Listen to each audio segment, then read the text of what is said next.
Gagawa nga tayo ng isang tinapay na madalas natin nakikita sa bakery. Hindi ko nga ito alam kung anong tawag dito, basta ko na lang tinuturo pag bumibili ako. Kaya pag alam nyo, i-comment nyo na lang.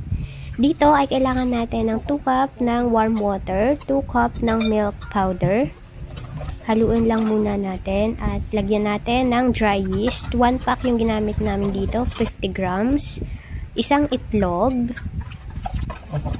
1/2 cup white sugar. Halu-haluin lang at 2 tablespoon ng cooking oil.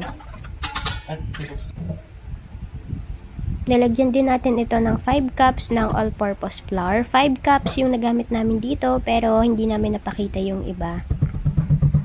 Haluin lang natin ito ng mabuti hanggang mawala yung mga buo-buo. Kung gusto ninyo, pwede nyong salain muna ang harina para mas madaling ma-mix yung inyong magiging dough.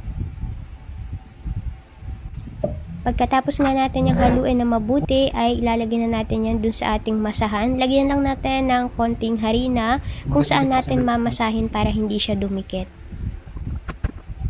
At kailangan nyo itong masahin hanggang maging makinis na yung inyong magiging dough.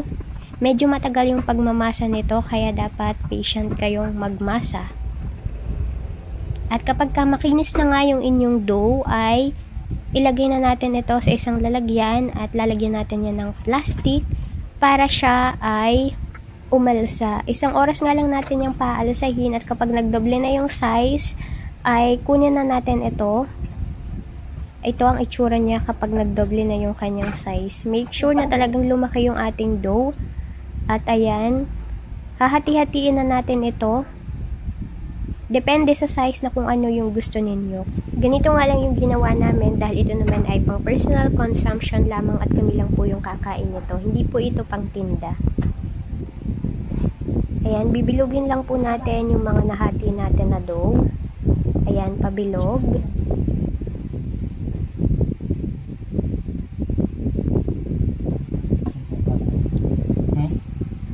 At kapag natapos na nga natin, ay lalagyan lang po natin ito ng design. Kayo na po yung bahala kung ano po yung gusto ninyo, pero ito yung ginawa namin. Kinat lang namin ng 2 sa gitna. At paalsahin pong muli natin iyan ng 1 oras. Tinakpan lang natin yan ng plastic para mas mabilis yung kanyang pag-alsa. At pagkatapos nga ng 1 oras, ay ganito na yung itsura niya. Nilagyan namin ng margarine sa ibabaw or pwede din ang cooking oil at nilagyan din namin ng sesame seeds sa ibabaw. Ibibake nga lang po natin yan ng 20 to 25 minutes hanggang maging brown yung ibabaw.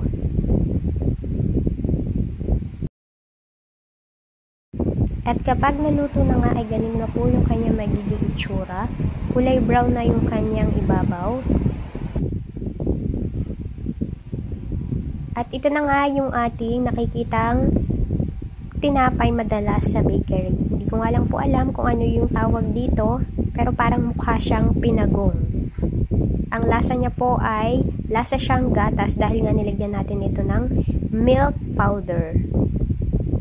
Kaya kung sino po yung nakakaalam sa tamang tawag dito ay pwede po kayong mag-comment.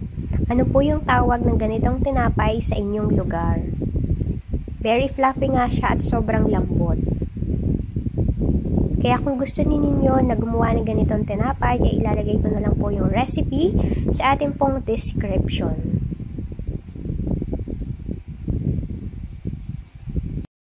Kaya tara po, magmerienda po ulit tayo.